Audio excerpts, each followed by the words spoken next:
स्वराज्य संवाद न्यूज, जनतेच्या हक्काचं व्यासपीठ। काल दूध भेसळीच्या संदर्भामध्ये एक मोठा जन आक्रोश मोर्चा काढण्यात आला। त्याला लोकांनी चांगला प्रतिसाद दिला। तदनंतर तालुक्याचे आमदार दिलीपराव वळसे पाटील यांनी जनसंवाद मेळाव्याचं आयोजन केलं होतं। तो मेळावा होता की माझं फक्त ऐकायचं, की लोकांचा काही संवाद त्याच्यामध्ये नव्हता, असं आमचं एकंदर मत आहे। त्यांचं 57 मिनिटाचं भाषण आज मी ऐकलं आणि आपणा सर्वांना बोलवलेलं आहे। मला त्यांना या निमित्ताने सांगायचं आहे की त्यांनी विस्तृतपणे सगळं त्यांचा दौरा वगैरे सगळा सांगितला, परंतु पहिला माझा प्रश्न त्यांना असा आहे की तुम्ही 2 वेळा दिल्लीचा दौरा केला, 27-28 मेला पण गेले आणि तदनंतर आत्ता या महिन्यामध्ये देखील गेले, परंतु प्रामुख्याने प्रश्न ज्यासाठी आंदोलन झालं होतं त्या कांद्याच्या संदर्भामध्ये तुम्ही राज्य आणि केंद्रामधून काय शेतकऱ्यांच्या पदरात टाकलं, हा माझा त्यांना सवाल आहे। काल त्याच्यावरती काही बोललेले नाही।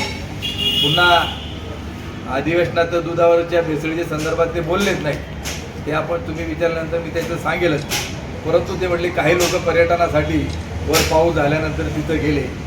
मी त्यांना आजही सांगू इच्छितो आणि तुमच्या सर्वांच्या माहितीसाठी मी सांगू इच्छितो की माळींची दुर्घटना झाली त्यावेळी सगळ्यात पहिले पोहोचणारे आम्ही होतो, हे देखील त्यांना विसर पडता कामा नये। बदालेवाडी, उगलेवाडी, भोजनेवाडीचे हे सगळे जिओटॅगचे सगळे फोटो येते, त्यांनी सांगितलं होतं की 24 तासाच्या आतमध्ये रस्ते चालू करून दिले, पण आज देखील भोजनेवाडी, बदालेवाडी, उगलेवाडीतल्या परिसरातल्या लोकांना तिथं जाता येत नाहीत। रस्ते असे दोन्ही बाजूनी पुलापासून तुटलेले आहेत, काही त्याच्यावर झाले नाहीत। ही फक्त पोकळ बनवाबनवीचं काम त्यांनी केलं की जे मातीचे ठिकाणी रस्त्यावर आले तेवढे फक्त हटवण्यात।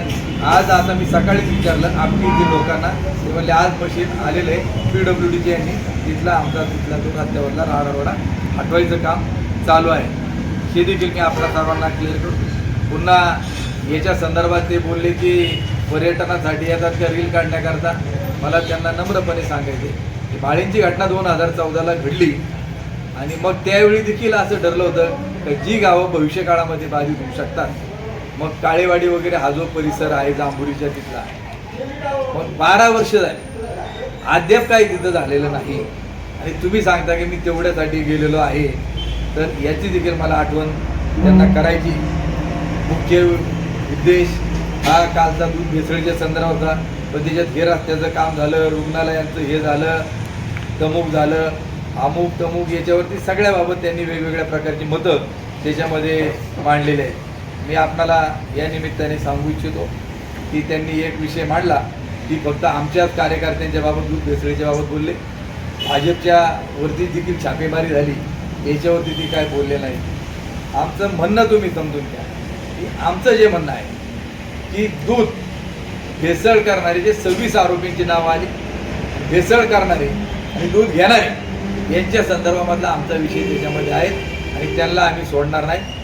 आम्हाला आमच्याकडं अजून कागद आम्ही विचारतोय की हे भेसळीचं दूध घेणारे कोण, आम्ही आरोपींवरती बोलतोय आणि हे जे आरोपी आहेत हे यांच्या जवळचे आहेत, याच्याबाबत त्यांनी काही चकार शब्द देखील त्याच्यामध्ये काढला नाही।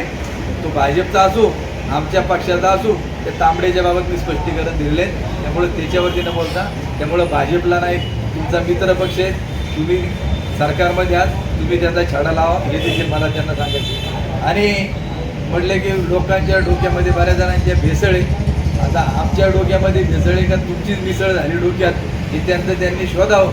पवार साहेबांची साथ सोडल्यापासून काय झाले आम्हाला काय माहीत नाही, त्यामुळं त्यांनी काय समजायचं की त्याच्यामधून शिंगवेच्या घटनेला देखील लहान घटना म्हणून ते संबोधतात। आता काल त्यांच्याच पक्षातले मित्र पक्षाचे गोपीनाथजी पडळकर आले होते, त्यांनी काय सांगायचं ते काल त्याच्यामधून सांगितलेलं आहे, पण आम्ही देखील अशा घटनांचा जाहीर निषेध करतो। सोशल मीडियामध्ये म्हटले फेक अकाउंट काढली जातात आणि त्यांनी स्वतःच्या अकाउंटवरून त्या ठिकाणी जे करावं कमेंट जे करायचे असतील, काय पोस्ट करायचे असेल, मग देखो आगे आगे बढ़तात। तुम्ही काय दमबाजीची भाषा करता, लोकशाही।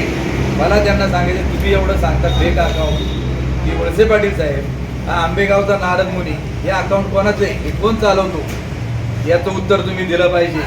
त्याचप्रमाणे दुसरं फेक अकाउंट त्याच्यामध्ये रामदास सुकरे हे अकाउंट कोणाचं, त्यानंतर कॉर्नविट हे कोणाचं, त्याचबरोबर अजून पुढचं एक अकाउंट आहे शेतकरी पुत्र 0909 हे कोण चालवतं?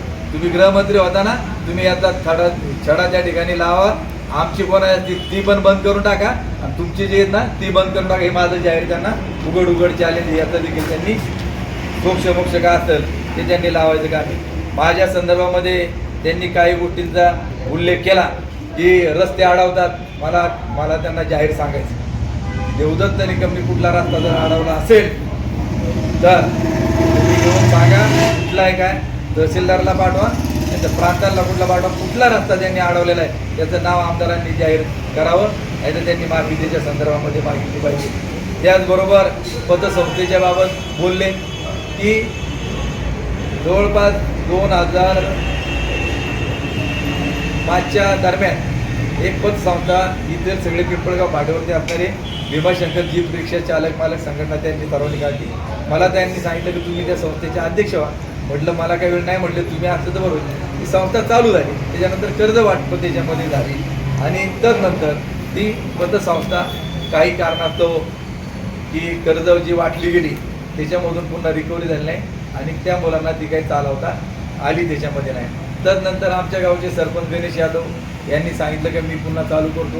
मग त्यांनी ती पतसंस्था नागापूरला चालू करायचं ठरवलं, ती चालवली. त्याच्यानंतर पुन्हा कर्ज काही थकली आणि त्याचे स्पष्टीकरण ह्या विषय विधानसभेच्या निवडणुकीच्या वेळी देखील यांनी जो मांडलेला होता. त्याबाबत संस्थेचे जे अध्यक्ष आहेत गणेश यादव यांनी स्पष्टपणे भूमिका मांडली. परंतु मी वळसे पाटलांना पुन्हा या निमित्ताने सांगू इच्छितो, जर कोणाचा 1 रुपया त्या संस्थेमध्ये जर बुडला असेल तर ती भरून देण्याची जबाबदारी देखील माझी त्या ठिकाणी राहील, कारण त्याचा फाउंडर मी होतो. पण आज तुम्ही या ठिकाणी जे बसलेला आहात मी तुम्हालाही सांगितलं तर की सातत्याने तुम्ही आमच्यावर खोटे नाटे आरोप करायचे. आम्ही आयुष्यात कोणाचा रुपया बुडवणार नाही आणि जर आमच्या माध्यमातून कोणाचा जर बुडला गेला असेल ती जबाबदारी देखील आम्ही स्वीकारतो. मी त्यांना सांगू इच्छितो की आता त्याच पतसंस्थेचं नाम वेगळं करून नामकरण करा. आता त्याच्यामध्ये रिक्षा चालक मालक ते राहिले नाहीत. बरीच होता त्या संस्थेचे जे संचालक मंडळ आहे त्यांनी ठरवलेलं आहे तिचं नाव बदलून आता इथं ती पतसंस्था आता चालू करणार आहेत ते. आणि मी ज्यावेळी चालू करायचे असेल त्यावेळी तालुक्याचे जे आमदार आहेत त्यांना देखील निमंत्रण दिलं जाईल, याची देखील त्यांनी नोंद घ्यावी. बरं झालं त्याच्यातून चांगलं तरी काहीतरी उभं राहील. परंतु एवढं पुन्हा सांगतो की आजपर्यंत कोणाच्या 1 रुपयाला त्या संस्थेमध्ये धक्का लागला नाही. कारण ज्यावेळी त्यांची आमची ताटावून झाली ते राज्याचे सहकार मंत्री होते, त्यांनी आम्हाला घोडा लावून टाकला असता. परंतु आम्ही चुकीचं काही करत नाही हे त्यांना चांगलं माहिती, हे देखील मी सांगतो. तदनंतर त्यांनी मुरुम चोरीचा एक माझ्यावरती आरोप केला. मला त्यांना स्पष्टपणे सांगायचे की तुम्हाला देखील पत्रकार बांधवांना देखील ही गोष्ट माहिती असणं गरजेचं आहे. आता याच्यामध्ये 2016मध्ये प्रांत इथं कल्याण पांढरे म्हणून होते, त्यावेळी एक तक्रार माझ्या विरोधामध्ये करण्यात आली की आमची शेतजमीन ही कुटुंबाची, म्हणजे आता आमचं कुटुंब मोठं आहे आणि काही विभक्त वेगवेगळ्या माळ्यामध्ये आम्ही राहतो. परंतु एकत्रितरित्या शेती करत असताना सर्वांना वाटतं की हे सगळे एकाच्याच नावावरती किंवा काय, तर त्याच्यामध्ये आमचं निकम कुटुंब आहे, निगुड कुटुंब आमचं एकत्र आहे. तर त्यावेळी जमिनीची लेवल चालू असताना आमच्याच गावातला एक RTIचा कार्यकर्ता आहे त्यांनी एक तक्रार केली आणि याच्यामध्ये स्पष्ट प्रांताच्या याच्यात शिवाजीराव आढळराव पाटील आणि त्यावेळेचे महसूल मंत्री 2016ला यांनी या प्रकरणाची चौकशी झाली पाहिजे असं केलं आणि राजकीय दबावपोटी माझं नाव त्याच्यामध्ये टाकून, कारण माझा कुठलाही त्याच्यामध्ये 7 बाऱ्याला देखील नाव कुठल्या प्रकारचं माझं त्याच्यामध्ये नव्हतं, माझ्या नावाची जमीन देखील नव्हती आणि त्या याच्यामध्ये एकूण जो दंड त्याच्यामध्ये करण्यात आला तर ती दंडाची रक्कम 61,62,000 रुपये होती. त्याच्यानंतर त्याच्या विरोधामध्ये आम्ही अपिलामध्ये गेलो. मग 16मध्ये ही घटना घडली आणि हे अपील चालून कलेक्टरकडे चाललं, त्याच्यानंतर तहसीलदाराकडे चाललं आणि तदनंतर ज्यावेळी सगळी केस डिटेलमध्ये आली त्यावेळी 28/2/2022 रोजी या केसचा निर्णय झाला आणि केसचा निर्णय झाल्यानंतर त्याच्यामध्ये असा निर्णय तहसीलदारांनी दिला की वादी म्हणून माझं नाव त्याच्यामध्ये होतं, प्रतिवादी होते आणि तहसीलदारांनी जो निर्णय दिला की निकाल पत्रात नमूद केलं, तुम्हाला लागले याची प्रिंट मी काढून देईल, वादी व प्रतिवादी 2 यांच्या विरुद्ध तत्कालीन तहसीलदार यांचा आदेश क्रमांक गावानं दिलेल्या निर्णय पैर चौक अंशतः बदल करण्यात येऊन वादी क्रमांक 1 म्हणजे देवदत्त जयवंतराव निकम आणि वादी क्रमांक विरुद्ध प्रतिवादी दत्तात्रय मारुती इसके व सगळं कुटुंबीय यांचे नावे दंडाच्या आदेशातून वगळण्यात येत आहेत अशा प्रकारचा आदेश झालेला आहे. आणि मला आमदारांना सांगायचं आहे की तुम्ही ज्यावेळी आमदारकी शपथ घेता त्यावेळी तुम्ही जे शपथीमध्ये घेतलेलं असतं की आता काय शपथ आहे ते आता जरा रेकॉर्डवरून आपल्याला काढावं लागेल, परंतु तुम्हाला खोटं बोलण्याचा नैतिक अधिकार घटनेमध्ये नाही, कोणाची बदनामी करण्याचा अधिकार नाही. मला या निमित्ताने सांगायचे जर 25 लाख रुपये तुम्ही वाटलात की मी सांगून माझ्या हातापायाचे पडले 25 लाख रुपये दंडावरती ते हे करण्यात झालं, आमदारांना माझं जाहीर आव्हान आहे जर 25 लाख जर दंड झाला असेल ती ऑर्डर त्यांनी दाखवावी. 25 लाख मी दंड भरला असेल किंवा 10 रुपये भरला असेल ती पावती त्यांनी त्या ठिकाणी दाखवावी. आता 25 लाखाचं त्यांचं म्हणणं आहे मी तुम्हाला ही ऑर्डर याच्यात निकालाची ही दाखवलेली आहे. तर त्यांनी माझ्या जो मानहानी केली, माझे म्हणजे काय आपण त्याला म्हणतो बदनामी केली, याबद्दल त्यांनी जाहीर माफी मीडियाच्या समोर मागितली पाहिजे. हे माझा त्यांना रोखटोक सवाल आहे. तुम्हाला कुणी असा घटनेने अधिकार, तुम्ही तालुक्याचे आमदार आहात, तुम्ही जबाबदारपणे त्या ठिकाणी पुराव्यानिशी बोललं पाहिजे. जसं मी पुराव्याने सांगतो आढळराव पाटलांचं मी नाव घेतलं कारण त्यांचं नाव ह्या ऑर्डरमध्ये काही त्यांनी चौकशीची त्यावेळी मागणी कारवाईच्या बाबत केलेली होती. अशा प्रकारचा आहे. आणि ज्यांना तो दंड त्या केसमध्ये भरावा लागला ज्याची तो फक्त त्याची रक्कम आहे 1,01,400. हे 25 लाख यांनी आणले कुठून याचं देवदत्त निकम यांच्या नावावर त्याचं उत्तर आमदारांना द्यावंच लागेल, सुट्टी नाही. आता मी असं म्हणणार नाही तर मी त्यांच्या विरोधामध्ये आबरू नुकसानीचा दावा दाखल करत, ते खूप मोठे आहेत, मालदार आहेत, त्याच्यामुळे त्यांच्या विरोधामध्ये मी आर्थिक बाजूने टिकू शकत नाही. वकिलाची फी देणं कोर्टात जाणं हे माझं काम नाही, पण जनतेच्या पुढं मी त्यांना उघडं केल्याशिवाय सोडणार नाही हे देखील या निमित्ताने सांगतो. त्याचबरोबर त्यांचं पुढचा एक विषय होता की थापलिंग देवस्थानचा हिशोब देणार कधी. आमदार साहेब आपलं कुलदैवत श्री क्षेत्र थापलिंग आहे, जोपर्यंत आपण एकत्र होतो तोपर्यंत देवदत्त निकम भिजल्या तांदळासारखं वाटतं. पण मी पवार साहेबांच्या सोबत राहिलो, तुमच्याबरोबर आलो नाही, तेव्हापासून माझी त्यांना खूप ॲलर्जी झालेली आहे. मी पुन्हा एक आपल्याला पुराव्यानिशी हे कागदपत्र दाखवतो की थापलिंग देवस्थानच्या संदर्भामध्ये भीमाशंकर कारखान्यामधून 50 लाख रुपये भागविकास निधीचे देण्याचा निर्णय झाला. आणि त्याचे आता काय निवडणुकीच्या काळात 8 करोड रुपये वाटले जाशील, कोणाचा एक कागद नाही काय नाही. परंतु आता देवदत्त निकम त्या ट्रस्टचा अध्यक्ष आहे, ट्रस्टी तिथं आहे, ग्रामस्थ आहेत, पण अडवायचा कसा. पहिलं मला पत्र म्हणजे देवस्थान ट्रस्टला की 9 मार्चला कारखान्याच्या एमडीच्या सहीनं पत्र आलं की 50 लाख मंजूर करण्यात आले, परंतु की थापलिंग देवस्थान ट्रस्टचे मागील 3 वर्षाचे ऑडिटेड ताळेबंद पत्रक, नफा तोटा पत्रके, कामाची एस्टिमेट व पूर्तता अहवाल सादर केल्यास निधीची रक्कम उपलब्ध करून देता येईल अशा प्रकारचं पत्रक 3 वर्षाचे ऑडिट झाल्याचं सगळं आम्हाला रेकॉर्ड पाहिजे. आणि तदनंतर 26 मार्चला यांनी आम्हाला पत्र दिलं, 9 मार्चला 26 मार्चला आम्ही सगळी कागदपत्र दिली आणि त्याची पोच कारखान्याकडून 28 मार्चला ही मिळाली. आणि आपणा सर्वांच्या माहितीकरता सांगतो की त्यांना जे ऑडिट रिपोर्ट दिले हा 21-22चा आहे कारखान्यात, त्याच्यानंतर हा 22-23चा आहे आणि हा जो आहे 23-24चा आहे. या प्रकारचं हे. आणि हे जे ऑडिटर आहेत हे आहेत गुंड गावडे आणि कंपनी. आता गुंड गावडे आणि कंपनी जे थापलिंग देवस्थान ट्रस्टचं ऑडिट करतं तेच गुंड गावडे शरद सहकारी बँकेचं करतं आणि भीमाशंकर कारखान्याचं देखील करतं. त्यांना जर काही याच्याबाबत शंका असेल हिशोबाची त्यांनी त्या ऑडिटरला बोलवावं, त्यांनी थापलिंग देवस्थानवरती यावं. आम्ही सगळे ग्रामस्थ ट्रस्टी तिथं त्यांच्या प्रत्येक प्रश्नाचं उत्तर द्यायला बांधलेलं जाऊन. तुमच्या माहिती करता हा जो चेक आम्हाला 4 ऑगस्टला देण्यात आला 25 लाखाचा, त्याच्यात मॅनेजिंग डायरेक्टर म्हणून ते स्वतः वळसे पाटील त्यांची एक सही असते आणि कारखान्याचे चेअरमन तिघांचे सही, त्यांनी सही करून हा 25 लाख रुपयाचा चेक जर दिलेला असेल तर मला त्यांना सवाल आहे तर तुम्हाला जर हिशोबात सगळा जर गोल वाटतो तर तुम्ही हे पैसे खिशातले नाही दिले, कारखान्यातले तुम्ही 50 लाख रुपये दिले कसे हे देखील मला सवाल विचारतो. आणि ज्यावेळी आपण दुसऱ्याकडे बोर्ड दाखवतो त्यावेळी मला त्यांना विचारायचे की आजपर्यंत तुम्ही तुमच्या खिशातले थापलिंग देवस्थानला किती रकमेची पावत्या फाटल्यात ते देखील त्यांनी जनतेच्या समोर त्या ठिकाणी सांगावं, हे देखील मी आपल्या सर्वांना सांगतो. मी किती दिले हे मी माझ्या तोंडाने जाहीर करणार, पण त्यांचा आकडा आला का माझ्या स्वतः किती दिलेले आहेत ते देखील मी योग्य वेळी त्याचं उत्तर दिल्याशिवाय राहणार नाही. आता ज्यावेळी तुम्ही दुसऱ्याचा हिशोब मागता ह्या देवस्थानचं, मला देखील त्यांना या निमित्ताने विचारायचं आहे की तुमच्या गावामध्ये देखील महादेव देवस्थान आहे, भैरवनाथ देवस्थान आहे.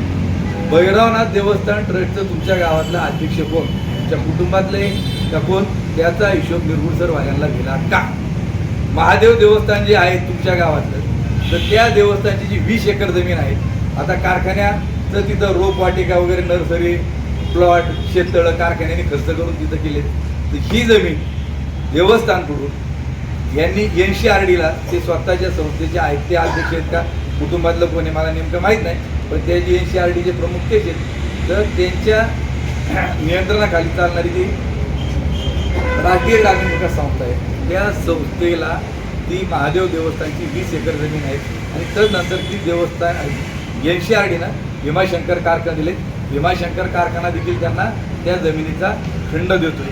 मी आपणाला सांगू इच्छितो की आमच्या गावात देखील 8 एकर देवस्थानची जमीन आहे, ती जवळपास किती रुपये खंड एकरी, 48,000 रुपये एकरी खंडाने तिचा लिलाव झालेला आहे. मी म्हणतो नाही 48,000, 40,000. आपल्या तालुक्यात आज जमिनीचा काय रेट झाला आहे खंडाचा बागायती, 35,000 रुपये एकराच्या पुढे झाला आहे. मग आपण कमीत कमी 35,000 रुपये धरले तर 7 लाख रुपये वर्षाचे त्या ठिकाणी खंड त्या महादेव देवस्थान जमिनीचा होतो. मग आता 20 वर्षे यांच्याकडे आहेत NCRDकडं का 15 वर्षे जरी आपण धरले तर 1 कोटीच्या खाली त्याचा रक्कम होत नाही. मला त्यांना हे विचारायचे का ह्या महादेवाच्या जमिनीचा तुम्ही निर्गुणसर ग्रामस्थांना हिशोब कधी देणार आहात? दिला आहे. जसं मी थापलिंगला तुम्हाला बोलवतोय तसं आम्हाला किंवा मीडियाला सगळ्यांना बोलवा, कारण निर्गुणसर ग्रामस्थांना मी या महादेव देवस्थानच्या जमिनीचा सगळा हिशोब दिला आहे, हे देखील मला त्यांना या निमित्ताने सांगायचे. त्याचबरोबर त्यांनी एक डान्स बारचा उल्लेख केला. आता मला माहीत नाही की कोणाचं बद्दल त्यांना डान्स बारच्या बाबत बोलायचं. आता आमचं ना परमिट रूम ना काही, त्यांचं होतं एक राज वाईन्स म्हणून विसरातवाडीला एकनाथ शेट्टीकरांच्या नावावरती एक दुकान होतं, पण लई आरोप प्रत्यारोप व्हायला लागले. त्यांनी ते विकून टाकलं मस्क्यांना पुण्यामध्ये.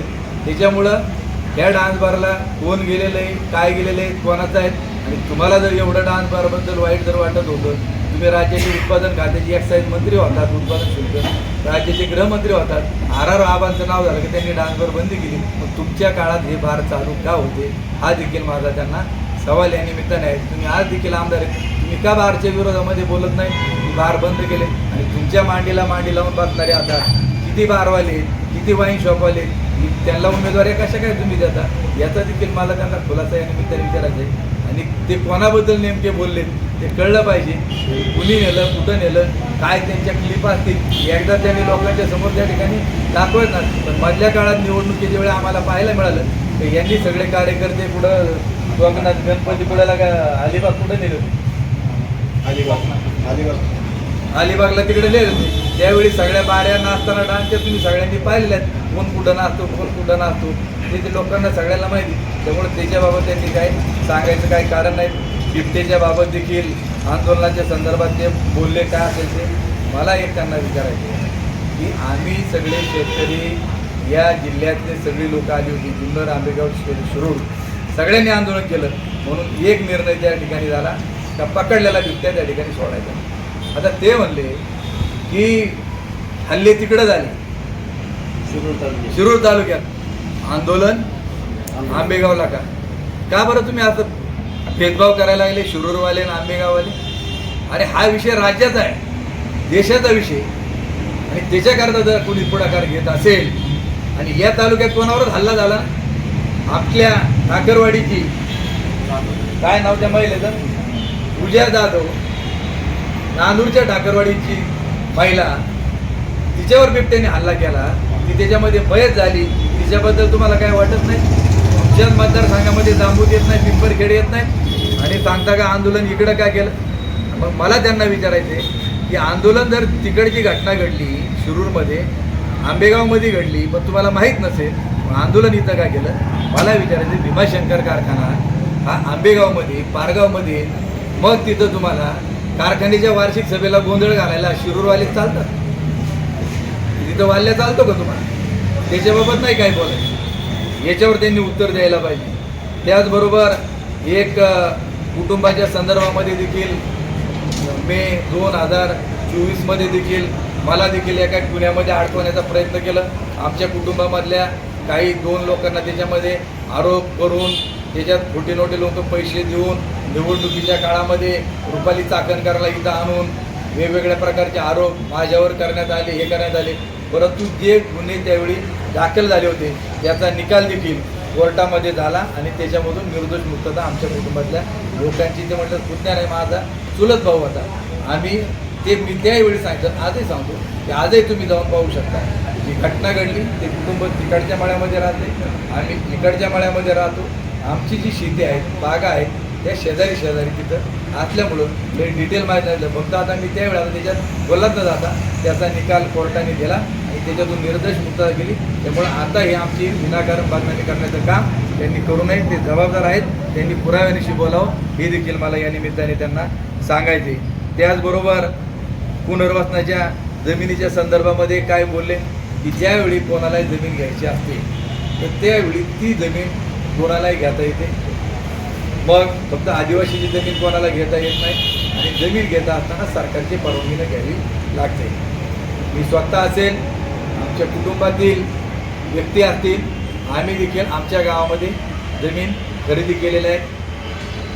जशी खरेदी केली तशी नागापूरमध्ये देखील जवळपास 13 एकर जमिनीची विक्री देखील आमच्या कुटुंबातून आम्ही केलेले आहेत की जी आम्हाला सोयीची नव्हती, लांब होती, ती विकली, शेजारची आम्हाला मिळाली आणि ह्या घेताना सरकारच्या परवानगीने घेतलेल्या आहेत. त्यांना मी पुन्हा आठवण करून देतो की वळसे पाटील साहेब, गावठ्याला तुमच्या मुलीच्या नावावरती, पूर्वाच्या नावावरती, अजिंक्य गायकवाडच्या नावावरती, त्याचबरोबर डहाके, यशवर्धन डहाके जी जमीन पूर्वी विद्या भगवानराव म्हणजे भगवान मल्हारराव बेंडेच्या नावावरती 44 एकर होती कवठ्याची जमीन, तीच जमीन आता त्यांच्याकडून तुम्ही मुलीच्या, भाषेच्या आणि तुमचा विश्वासातले जे गायकवाड आहेत त्या तिघांच्या नावावरती कवठ्याची जमीन केली. ही जमीन कोणाची होती? ही जमीन देखील मागासवर्गीयाची, महारवतन इनाम वर्ग 2ची, वतनाची 2 नंबरची. तुम्ही देखील शासनाची परवानगी घेऊनच ती खरेदी केलेली आहे आणि त्यातली 12 एकर जमीन ही धरणग्रस्तांसाठी राखीव असताना ती तुमच्या ताब्यात कशी काय? आज देखील त्यांच्या ताब्यामध्ये. तुम्ही मीडियावाले जाऊन तिथं गावठ्याला बघा की जमीन यांची खरेदी 44 एकरची, परंतु ताब्यामध्ये प्रत्यक्ष 56-57 एकर जमीन आहे. ही लोकच यांच्याकडे मागणी करतायत, आमची जमीन आम्हाला परत द्या. हे काय देत नाहीत. पहिलं दुसऱ्याच्या डोळ्यातलं तुम्हाला त्या ठिकाणी मुसळ दिसते, पण आपल्या डोळ्यातलं मुसळ दिसत नाही. मी त्या दिवशी सांगितलं होतं, त्या गावच्या मुली त्याच गावच्या बाबी, आमचं जसं तुम्हाला सगळं माहिती तर तुमचं एवढं सगळं सहित माहिती, कारण तुमच्या सगळ्या खरेदीमध्ये मी स्वतः होतो. पराकार घराच्या जमीन किती घेतल्या, कोणाच्या घेतल्या, याचे सगळे पुरावे माहिती. आता जी वेस्टर्न हिल करता तुम्ही थोरातड्याला जमिनी घेतल्या ती तोट्यात दाखवली. शरद बँक त्याच्यामध्ये किती कोटीला डुबली आणि आता तिथं परागणीची मालकी हक्क आहे. ती जमीन कोणाची? थोरातड्याची. त्यांना माहीत नाही का कोणाच्या नावावर तुम्ही घेतली, कंपनी कोणाची? हे सगळं मला आता काढायला त्यांनी भाग पाडू नये. नाहीतर विषय आपला होता दूध भेसळीचा, पण सगळं प्रकरण लोकांचं लक्ष बाजूला विचलित करून हे डायव्हर्ट करायचे आणि वेगळे मुद्दे चर्चेत आणायचे, हे त्यांचं कायमची पद्धत आहे. त्याचा मी स्पष्टपणे या ठिकाणी निषेध व्यक्त करतो की आमचा मुद्दा दूध भेसळीचा होता, त्याच्यावरती ते काही बोलत नाहीत, परंतु ही वेगवेगळी सगळ्या कथाकारणे सांगतायत. आणि ही एक लावा ना सभा, समोरासमोर होऊन जाऊ द्या. हे सगळं दूध भेसळीच्या बाबत बोला तुम्ही, हे सगळं नीटनेटकं होऊ द्या. काय तुम्हाला बोलायचं तर आम्हाला समोरासमोर बोलू, आमची कधी पण तयारी आहे. आणि आज कर्जमाफीच्या जाताना सांगितलं की आम्ही सरकारमध्ये आहोत, आम्ही कर्जमाफी केली, अमुक केलं तमुक केलं. पवार साहेबांनी त्या दिवशी ट्विट केलं होतं की सरकारचं आम्ही अभिनंदन करतो, पण सरकारबरोबरच सरकारचा निर्णय वेगळा होता. अटी शर्ती घालून 19 सालचे लोकांना ज्यांना कर्जमाफी ते वगळले होते, त्याच्यानंतर 50,000पर्यंत होतं, नियमित भरणाऱ्यांना वगळलं होतं. परंतु आमचे नेते आदरणीय रोहितदादा पवार यांच्या नेतृत्वाखाली वेगवेगळ्या शेतकरी संघटना, रविकांतजी तुपकर असतील किंवा अन्य काय असतील, या सगळ्यांनी जो लढा चालू केला पंढरपूरमध्ये तिथं उपोषणाला बसले, सरकारचे प्रतिनिधी तिथं आले, त्यानंतर चर्चा झाली, आम्ही देखील त्या आंदोलनामध्ये पंढरपूरला सहभागी होतो. म्हणजे हे यश तुमच्या फक्त सरकारला त्या ठिकाणी नाही, तर त्याच्या विरोधात आवाज उठवला लोकशाहीमध्ये सर्व जनतेने, म्हणून सगळ्यांना त्या आहेत. त्यामुळे तुम्ही काय पाठ चुकून घ्यायची स्वतः गरज नाही, हे देखील मला त्या या निमित्ताने त्यांना सांगायचे.